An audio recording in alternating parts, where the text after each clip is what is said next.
Kadang-kadang saya merasa heran ya, yaitu dengan Pak Prabowo Subianto di sini. Bayangkan Pak Prabowo Subianto kan seharusnya berpengalaman ya dalam mengikuti kontestasi Pilpres. Ya kita lihat sudah 4 kali besok ketika Pilpres 2024, yaitu 4 kali. Pada waktu lalu yaitu Pak Prabowo berpasangan dengan Ibu Megawati pada Pilpres 2009. Dilanjutkan Pilpres 2014, di situ berpasangan dengan Hatta Rajasa, dan Pilpres 2019 berpasangan dengan Sandiaga Uno. Dan di Pilpres kali ini berpasangan dengan putra dari Presiden Joko Widodo, yaitu Gibran Rakabuming Raka pada Pilpres 2024. Nah, tetapi saya kira di kontestasi yang diikuti oleh Pak Prabowo Subianto yang keempat kalinya di sini, saya kira Pak Prabowo Subianto sudah berubah ya. Artinya di situ sudah mengikuti jejak dari Presiden Joko Widodo, kalem, tidak menanggapi isu-isu yang tidak penting dan lain sebagainya. Tetapi kenyataannya apa? Menurut saya juga hampir sama. Itu Pak Prabowo pada waktu lalu di Pilpres 2014 dan 2019. Karena apa?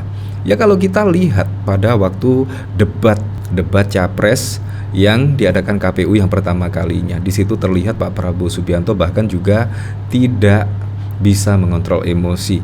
Dan yang kedua, menurut saya Pak Prabowo Subianto jawaban dari pertanyaan oleh capres-capres lainnya menurut saya jawaban yang sangat normatif. Dan yang ketiga di sini terlihat ketika Pak Prabowo Subianto entah capek entah seperti apa, tetapi di sini Pak Prabowo Subianto terlihat yaitu bahkan dengan sengaja menolak ajakan salaman.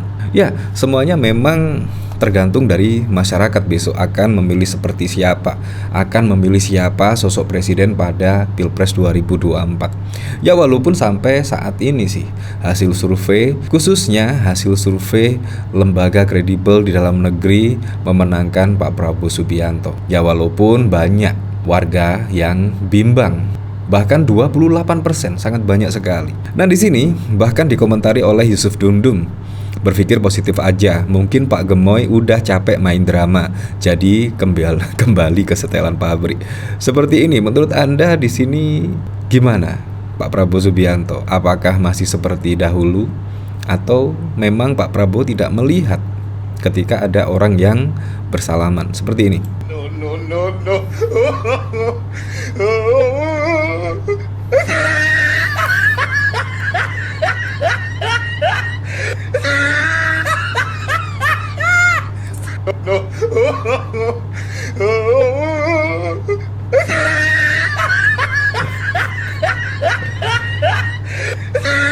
Entah maksudnya apa di sini. Ya seharusnya Pak Prabowo di sini paham betul ya, yaitu apalagi juga pada saat debat misalkan di situ kan banyak kamera, bahkan ada ratusan kamera yang menyorot ke pasangan capres. Jadi menurut saya di sini Pak Prabowo Subianto seharusnya sadar kalau di situ ada kamera. Ya tapi kita serahkan besok kepada masyarakat menilainya seperti apa dan menjatuhkan pilihan capres kepada siapa, kita tunjukkan pada 14 Februari mendatang. Nah dari sini yaitu bahkan kalau dibandingkan dengan Ganjar Pranowo yang di sini belusukan secara terus-menerus, tidak ada kata capek-capeknya. Menurut saya di sini sangat keren sekali. Setiap hari, setiap waktu Ganjar Pranowo di sini yaitu selalu bertemu dengan masyarakat luas, bahkan juga tidak ada capek-capeknya. Di sini sangat keren sekali. Di mana yang lainnya ya sibuk berotorika dan lain sebagainya. Di sini justru Ganjar Pranowo mengetuk para warga, yaitu siapa sebenarnya Ganjar Pranowo di sini. Jadi di sini menurut saya cara dari Ganjar Pranowo sangat keren sekali, yaitu langsung mengetuk hati para warga secara langsung di depan mata. Di sini terlihat Pak Ganjar Pranowo nggak ada lelahnya. Ya memang jadi presiden itu, apalagi juga Indonesia, berbagai macam pulau, beribu-ribu pulau, berbagai macam karakteristik bangsa, dan bahkan juga berbagai macam suku, bahasa, dan agama. Memang harus memerlukan presiden yang benar-benar bisa blusukan, dekat dengan rakyat, dan tidak kenal lelah. Ya seperti contoh Presiden Joko Widodo. Kalau kita lihat pada waktu lalu ketika Ganjar berkampanye di suatu tempat, di situ ada Presiden Joko Widodo. Itu terbukti kan?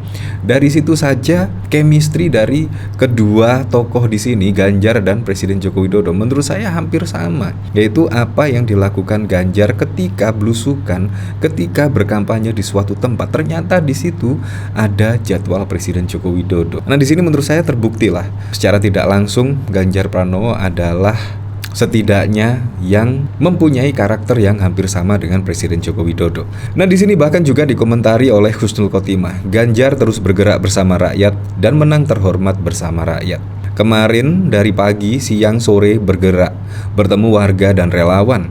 Malamnya Pak Ganjar ngobrol santai bersama generasi Z dan milenial di METI Social Space Bekasi 15 Desember. Dalam agenda tersebut penuh dengan pembelajaran seputar industri, olahraga, dan seni.